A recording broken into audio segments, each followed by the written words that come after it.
WFM 91.7. Good afternoon. Thank you so much for staying with us right here on Women Radio WFM 91.7. I hope that your day is going on well. I hope you're feeling great today.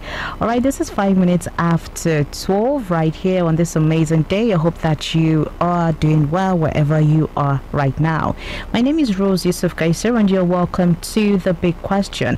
The Big Question on Women Radio WFM 91.7 is a program where we discuss and provide solutions to issues affecting us as a nation and as citizens. The Big Question comes to you Mondays, Wednesdays, and Fridays at 12:05 p.m. So do well to join the conversation by contributing or reacting to the big question by calling us up on 07000 917 917. Send a text or a WhatsApp message 070 317 56537. Or you can send your contributions to our social media platforms, Facebook, Instagram, X, and YouTube at WFM917. Log on to our website www.wfm917.com. all right, you can also download our mobile app WFM917. Listen to us from any parts of the world. All right, so today on Big Question, we will be looking at, what the economy is saying today. We have a lot of women who own businesses, but how is the economy affecting their businesses? So today we're looking at the impact of economic hardship on women-led businesses. All right, that's our topic for today. You would agree with me that a lot of us are facing this economic hardship in one way or the other. We are struggling with it. We're just trying to get by. So I can just imagine what a lot of businesses are going through. Some would have to cut down on maybe their quantity to be able to give quality. Some will have to cut down on some of their vendors. Some will have to make some sort of sacrifices just for the business to keep on going, because at the end of the day, that is where the source of livelihoods are. All right, and we have lots of women who have small businesses who, which they are just trying to grow, which they're just trying to see that it gets to the next level. But with the economic hardship right now, with what we're facing, how far the women-led businesses, going with what's going on in the country right now? Everybody's having a fair share of the economic hardship. So how far with your business right now? If you're a woman listening to me, what's going on in your business? How do you intend to grow your business even in this economic hardship that we are facing? How do you intend to keep your customers satisfied? How do you intend to keep growing this business? How do you want to expand this business to get to the point where you want it to get? Because if you look everywhere and every part of it, a lot of things are happening that are not going as well that you would want, or is not going how you would want it to go. All right, so today on the program I have Barrister Taiwo Adedokun with me. She is the CEO of One Work. Good afternoon, Barrister Taiwo. Thank you so much for joining us today. Good afternoon, Rose. Thank you for having me. How have you been? Great. Okay, it's good to have you today on the program, The Big Question. All right, so to be a part of this program, do well to dial the number 07000 917 917. Send a text or a WhatsApp message to 070 317 56537. All right, as a business owner yourself, the CEO of One Work, tell us how you've been able to keep up, with the economic with what we're facing right now. With the economic hardship, how have you been able to keep up as a CEO yourself with your business? Okay, thank you. So one of the things we've been able to do is, first off, in-house, we've been able to adjust the way we work. Typically, we come in 4 to 5 times a week, but right now, we basically zoom in on productivity and reduce travel time for our staff. So we only work once a week, only come to the office once a week for culture, and then we report remotely all week. That's what we do. And for the people we serve, provide services to, we basically adjusted our pricing to basically fit the current reality that it is. So wow. That's basically what we do. We actually zoomed in on operational efficiency above anything else. Okay, I'm just imagining that would maybe be the case for a lot of businesses right now. All right, so thank you so much, Barrister Tyro. So let's head on straight to the questions that I have for you today, because I know a lot of women-owned or women-led businesses would want to really know how you are going about yours, and maybe your advice, your input in what might just help their business grow. So how do you think this economic hardship or inflation, how does it affect women-owned, women-led businesses? How does this impact the businesses? Using yours as a woman and as a woman who owns a business, how do you think this has affected your business? Because this might just be the same case for, so many women-led businesses out there. All right, thank you. So, of course, it actually affected our business, and then we even one of the things we needed to do realistically was to check. The people working with us, which roles are necessary, which roles can be merged, the software we're using, our emails. Do we need extra emails? Because we actually pay per email. All those other things, our overhead costs, the cost of running the organization generally. So the impact basically is that the inflation has increased operating costs. So inflation basically, of course, that is when the price of goods and services go up, and then it also has reduced people's purchasing power. Before people can say they want to buy your services, they want to buy your products, they think about it. Is it necessary? Can it wait? Is it important at the moment? So those are the things that people think about. Then pricing challenge. When we talk about our businesses, we look at it as, okay, we know that we still want a profit margin, and at the same time we still do not want to lose our customers. We also have that challenge in pricing. Basically, women-owned businesses face challenging aspect adjusting their prices. Women are emotional, and then at times it is very good for us to balance, the business itself above any emotions, and even keeping it alive in the times we are in. So increasing prices too rapidly basically can send price sensitive customers away, while failing to even adjust our prices can lead to reduced Quality profit margin. So we need to find a way to strike that balance. We actually have that problem. One of the things we also face is access to capital, for businesses that actually need money,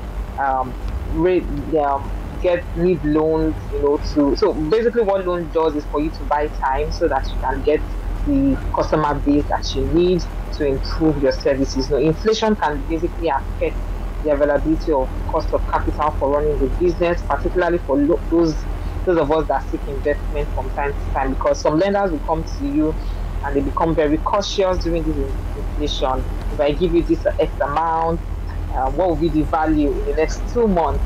Because inflation would have actually, eaten deep into the value of that money. 20,000 naira in the beginning of 2023 is not the same right now. Yeah, so, and also depending on your sector as well, the impact of inflation has also affected various sectors. Yeah. So if women in hospitality, women buying and selling shoes, bags, women providing services, all these businesses that women run, they face specific challenges, and it basically could lead to reduced customer spending. So it's real, but it is very important for us to be able to make adjustments as at when due, and also to be cautious so that we don't drown. Yes. Okay. All right, thank you very much, Barrister Taiwo, for giving us a rundown on that. This is Women Radio WFM 91.7, Nigeria's first radio station for women and their families. All right, so you can dial the number 07000 917 917 to be a part of the program. Send a text or a WhatsApp message to 070 All right, this is about 15 minutes after 12. All right, so Barrister Taiwo, what strategies do you think women entrepreneurs adopt to mitigate this economic hardship? I know for one, you've mentioned a few strategies that you yourself as a CEO have actually adopted, but let's look at it generally now. What are some of the strategies you think that women entrepreneurs can actually adopt to get by? Okay, all right. So one of the strategies you can adopt is number one, monitor and adjust the pricing. So there is this thing I see on social media where people say yesterday's price is not today's price, yesterday's price is not today's price, and I'm sure you've also heard that. So regularly review and analyze your pricing. By the time you buy something for 2 naira and you're selling it for 5 naira, and then you want to restock again and the price is going to be 4 naira, the margin is really low. Can that amount you're charging right now procure you that same product when you want to restock? You have to consider those factors in order to maintain competitiveness. So basically, from time to time, adjust your pricing in line with the inflation. It will basically help you to preserve margin. Number two, that I would also advise women-owned businesses is that they should improve their operational efficiency. So basically, look for ways to reduce costs within your business. I had earlier mentioned mine as how we do that. We basically see if you can merge roles. Now, some people work from home. The cost of fuel, powering your generator at the place where you operate from. Streamlining business processes. If you need to adopt tech solutions, into your business. For instance, people, instead of people coming to work, maybe you can give them an allowance for data, a small allowance for data, and basically, you can also automate repetitive tasks, whereby you send emails to your clients, reminders, calls as against physical visits that are not necessary. All this would basically help you improve your efficiency. Another thing, you can also consider diversifying your product offering. Maybe people are looking to even buy some things right now different from what you're currently selling, that you think it's a need. You can diversify. You can change your product offering based on people's preferences due to inflation. Consumers change preferences, and inflation even dictates that. Another thing you can also do, you can build stronger supplier relationships. You have community of women, you have community of you have associations, people that you can even partner with to build long-term contracts with for discount purposes. It's not all the time that you want to buy something from your suppliers that they collect money now. Some will tell you, don't worry, sell and give me back. And give me back after you sold. Yeah. Develop this kind of relationship for discounts, and it will help you secure better pricing terms and basically mitigate the impact, of inflation on your supply chain. So collaborate. You can also seek financing alternatives. There are people that do crowdfunding, peer-to-peer lending. I know women are good with Agile. There are microfinance programs. Even government is even sponsoring certain programs. Due to these economic inflations, take advantage of it. If you don't have the time, you can tell some of your workers to attend some of these, events. For the organization, for the benefits of the organization, is very important. And in this period as well, it's also a very good time to invest in your marketing and branding. People want to know that you are genuine among your competitors. So let your social media presence let it be top notch. effectively communicate your value proposition to your customers, and then basically just make them know that the money that they are bringing out of their pockets, they are not going to, is not going to enter into voicemail like you say. They are not in a scammer zone. So you need to build that trust, because everybody is mindful of every penny that goes out of their pocket right now. So Yeah. you really have to position to show that you are going to be delivering value, and and on time. So basically, in a nutshell, last but not the least, stay informed, adapt to the market trend, check the indicators, check the government policies that are relating to the inflation, and then stay flexible. Be proactive, be agile. Don't lose hope. If anything is changing, look for ways to adapt, look for ways to tweak your processes. And truth is, if you need to, maybe I'm sure the antennas of measuring results is high, basically for me at this time. So I basically look at that. It's very important. The most important thing is that business survives this time. And if you need to let people go right now for a while, let them go. When you stabilize, you can feel free to invite them after this phase has passed. So those are it. It's a very sensitive period. At the same time, people who are committed, brutal, not sentimental, can basically set the tide in their favor. All right. Thank you so much. Thank you so much, Versatile, for sharing all of these strategies with us this morning. I'm sure that a lot of businesses are actually taking note of this. All right. So, okay, let's see, 21 minutes after 12. I'm just trying to see how we can manage time so that we can cover all of this.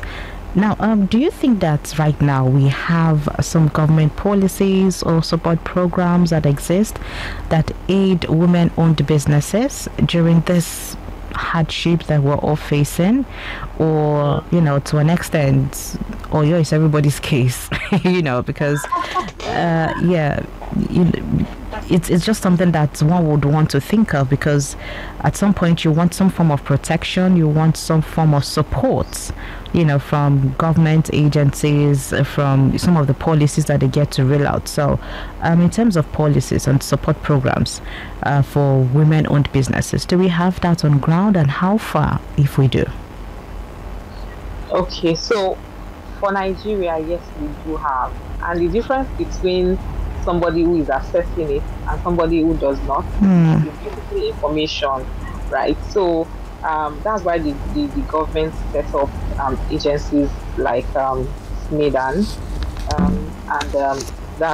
and also the MSME Development Fund. Also the CBN as well also has a plan for supporting women entrepreneurs. I mean, generally, I think this particular arrangement is basically termed the Women Empowerment Fund for Nigerian-owned businesses. So there are basically even banks that offer loan. I'm aware of certain banks that offer loan to women. If you have an account with them, particularly, I've gotten emails from this bank saying that you should apply for this amount of loan, low interest, and particularly for women, And if you are in doubt, basically just ask your banker working for the bank. They specifically have, in fact, some, when they are opening an account, they ask you is this business led by a woman. They specifically ask that. At least I need 2 banks that specifically has those questions. So the policies around that have been some major policies have been shaped around women, and I think we need to be in communities particularly that share this information for women to assess these opportunities at very low interest rates. Yeah. Okay.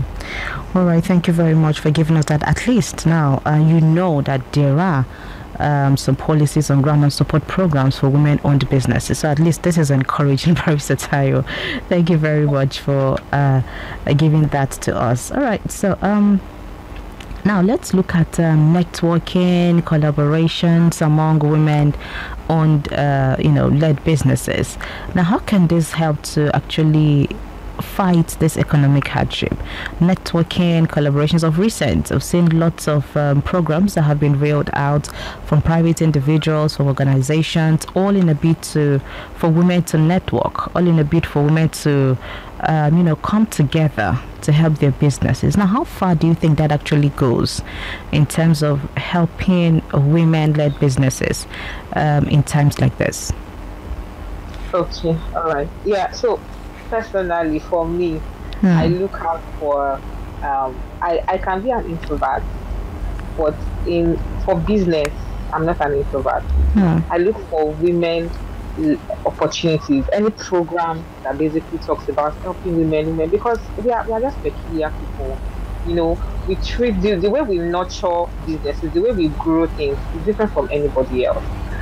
So if a woman is leading a business, she must also be interested in, in surrounding ourselves with other women that not only growing businesses, they are growing businesses alongside building families, building communities, impacting other lives, either they are the ones they give birth to or the ones within their community. So it helps basically in sharing information and insight. I've been in WhatsApp groups where people are saying if you want to learn this, if you want to learn that, whether it is your religious organization WhatsApp group, whether it is your old student WhatsApp group, or maybe anywhere, any community. I don't leave myself out of it. I do not shortchange myself. So it helps to share information and insight. There are women in your network that you don't know have access to this information, that they basically do have it. Basically, women also, when they collaborate like this, they join forces together, they pool resources together. I know women that will say, okay, let's do what do they call it? I don't know. It's not. I don't want to call it a job, but it's just basically packing. I don't know if you're familiar with that thing. Everybody contribute this month to pack, that kind of thing. They're basically business people. Why? Because they need a chunk of money every month. Everybody wants to get access to a chunk of money to be able to run or be able to put in their business. So it's only amongst women that you can see that happen successfully, right? So they join forces together, they put resources together, they look for cheap or very affordable routes to get things done. Women share opportunities. If you tell them I got this for 5 naira, the woman will come back to tell you, no, I know somebody that sells this for 2 naira. 2 naira, true. Help me talk to that person. That is what the network of men will definitely do for you. And they also help you, of course, that's access to new markets, access to new customers. I mean, all these, they're around us. You go to the market, you see women that sell pepper. They tell you want to share this bag of tomato or this bag of rice. How many women? They will look for other women. Oh yeah, come. It's affordable. You only need to pay this once we get this, and then they share it, and then it's great. So knowledge and skill sharing as well. Seminars, discussion, mentoring, skill acquisition. You will see it amongst women. Yeah. So it's very important. So it's women are basically are very strong collaborators, and bringing it to business, man, it yields very greatly. So I don't joke with community of women. I can join other communities, but you see that of women, I do not take it for granted. Okay. I've benefited a lot from that. Oh, I can imagine how many more women have actually benefited from such collaborations and networking. All right, so this is where we get to raise our thumbs and say yes to women supporting women, especially in business. All right, so thank you so much, very versatile. This is Women Radio WFM 91.7. You want to share maybe some of your strategies with us as owner of a business? You can do well to call in and let us know.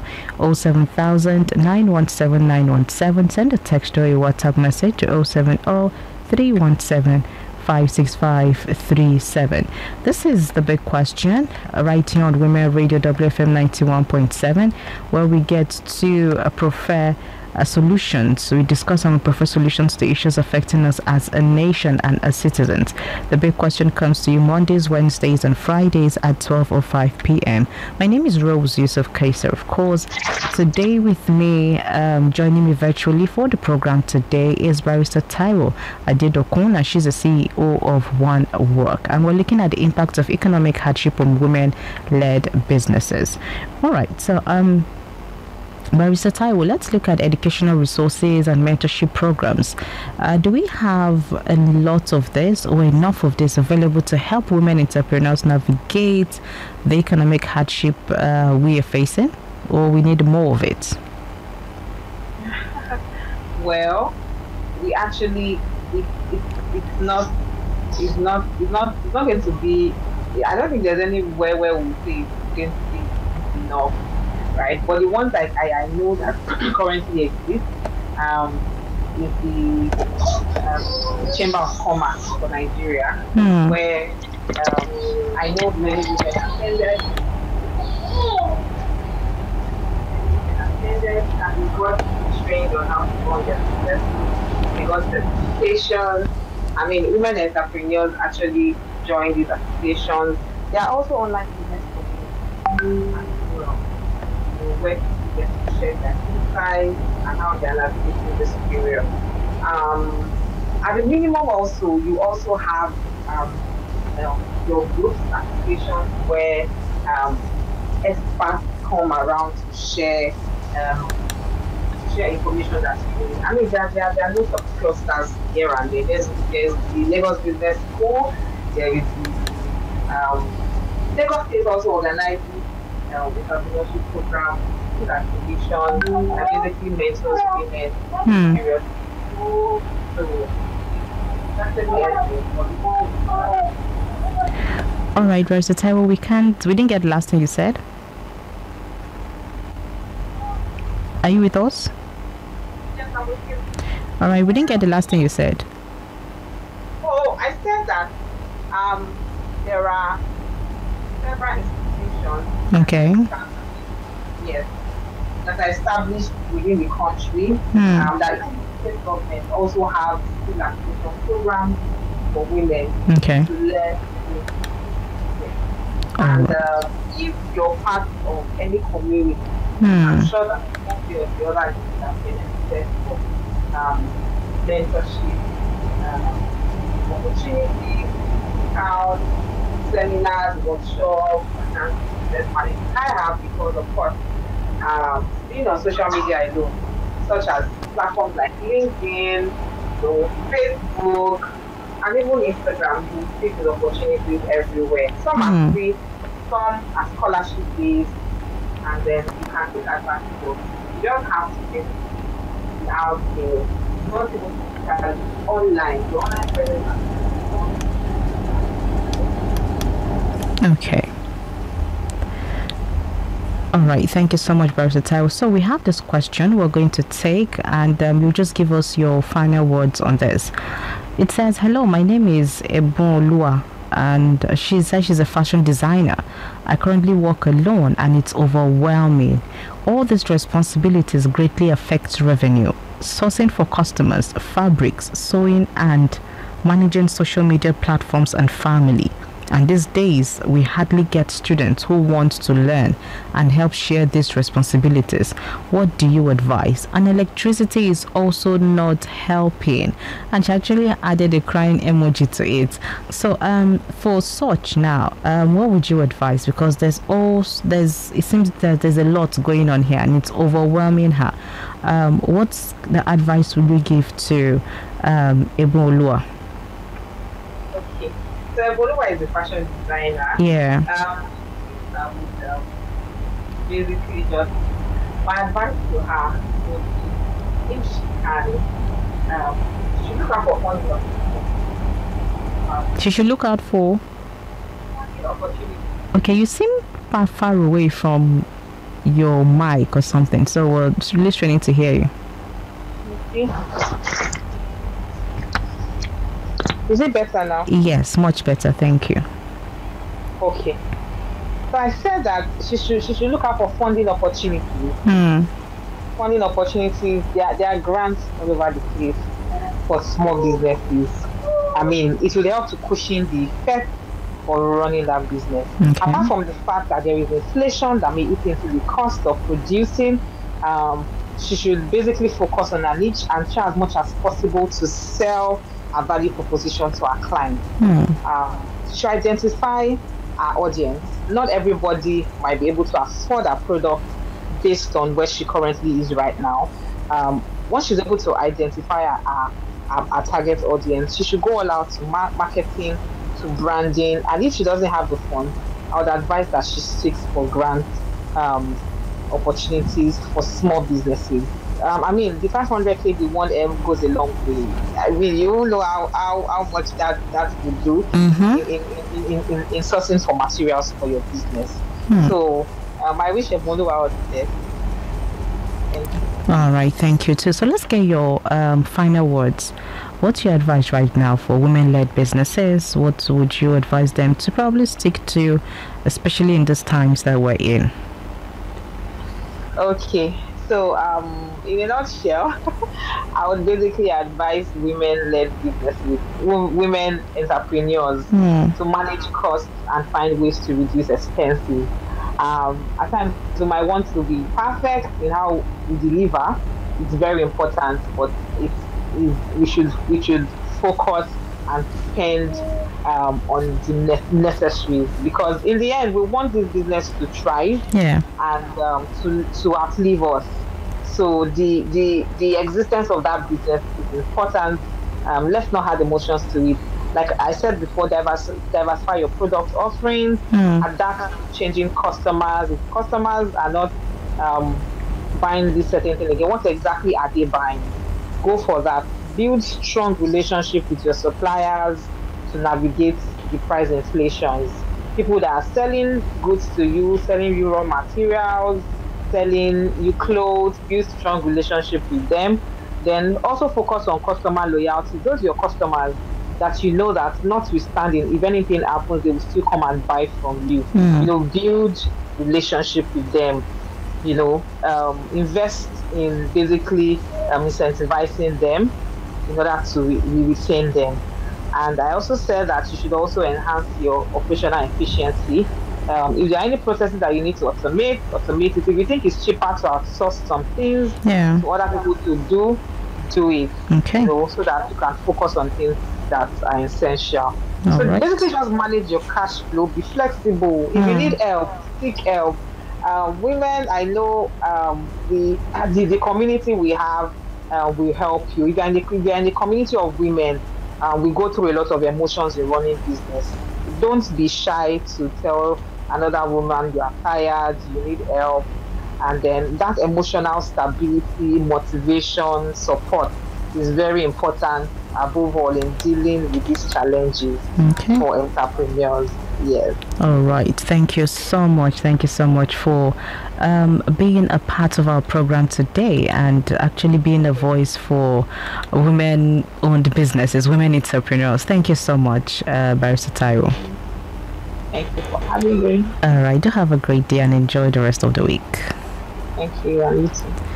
Okay, so there you have it, strategies and advice on how to keep up in this economic hardship we're facing, especially for women-led businesses. So a very big thank you to our guest for today, Barrister Taiwo Adedokun. She's the CEO of One Work. Thank you too for listening, and thank you also for always being there. All right, my name is Rose Yusuf Kaiser. Join us again on Friday at 12:05 p.m. where we'll bring you the big question. For now, to stay tuned to Women Radio. Coming up next is Lunch Vibes, and at 3 we'll have the news at 3, and after then, a Woman Matter, of course, will come through. Do want to stay with us right here on Women Radio WFM 91.7. Good afternoon. WFM 91.7.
WFM 91.7.